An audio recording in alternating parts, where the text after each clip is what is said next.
3차 방정식의 근해 공식은 뭘까? 4차 방정식의 근해 공식은 어떻게 생겼을까? 이런 생각을 곧 중학교 때부터 이제 2차 방정식의 근해 공식 배우면서 이제 많이 들어봤거나 생각해 본 적이 있으실 텐데요.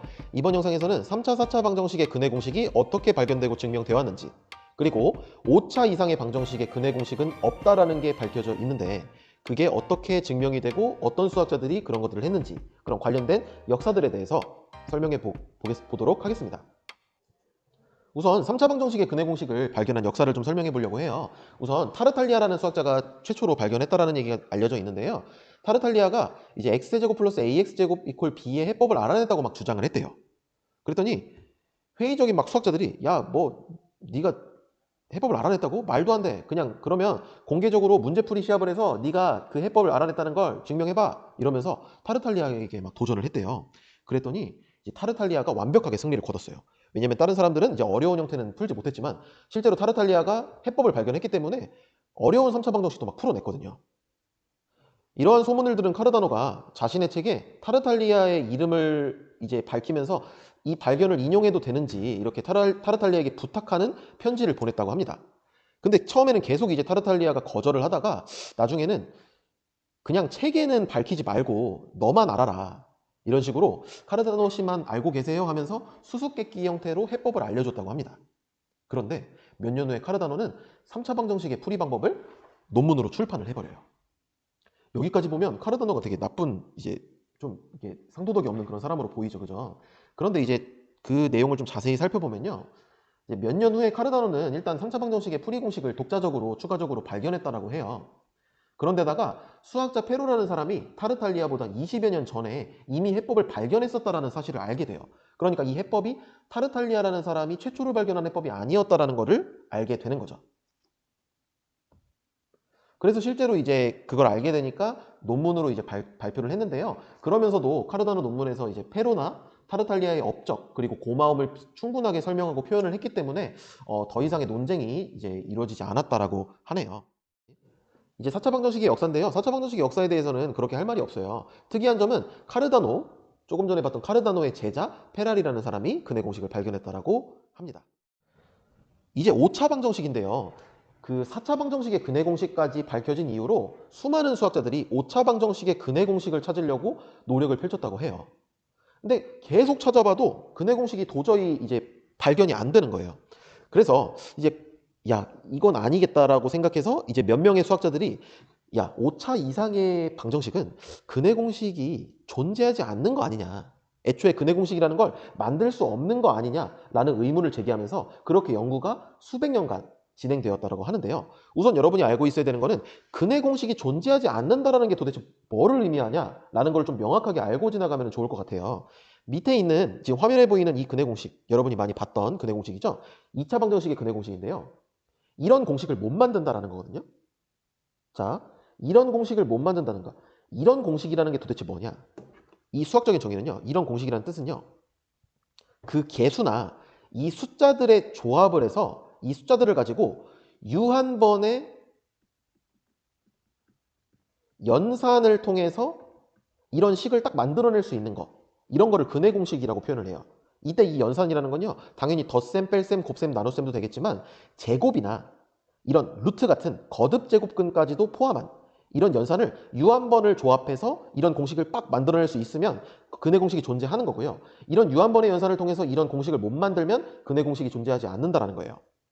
제 설명을 요약하자면 이런 겁니다. 근해 공식이 존재하지 않는다는 거의 정확한 의미는 일반적인 방정식의 근을 이런 복소수들의 유한번의 연산으로 표현할 수 없다라는 게 되는데요. 실제로 이 표현할 수 없다라는 것을 증명하려고 많은 수학자들이 노력을 했어요. 최초로 라그랑주라는 수학자가 3차 방정식과 4차 방정식의 해의 공식이 근해 공식이 유도되는 원리를 자세히 분석했다고 하는데요. 이 원리들이 5차 이상에서는 적용되지 않는다라는 것을 설명해요. 핀이라는 사람이 이 라그랑주의 그 논리에 따라서 5차 방정식이 근해 공식이 존재하지 않는다라는 것을 최초로 주장을 했다고 해요. 근데 증명은 이제 라그랑주의 제안을 따라서 증명을 했으나 증명에 결함이 있기 때문에 완벽하게 증명을 하지는 못했다라고 합니다. 수학자 아벨인데요. 이 아벨이라는 수학자가 러피니의 증명의 결함을 해결하고 몇백 년 동안 고민했던 이 문제를 해결했어요. 근데 20살, 20대 초반의 나이에 이제 이러한 증명을 해결했다라고 알려져 있고요.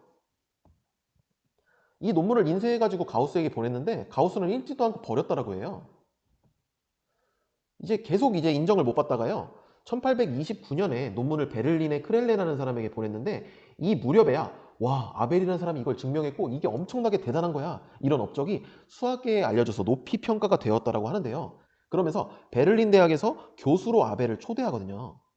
그런데 이 초대장을 받기 이틀 전에 아벨이 26살의 나이에 이제 숨졌다라고 해요. 되게 안타까운 얘기죠, 그죠?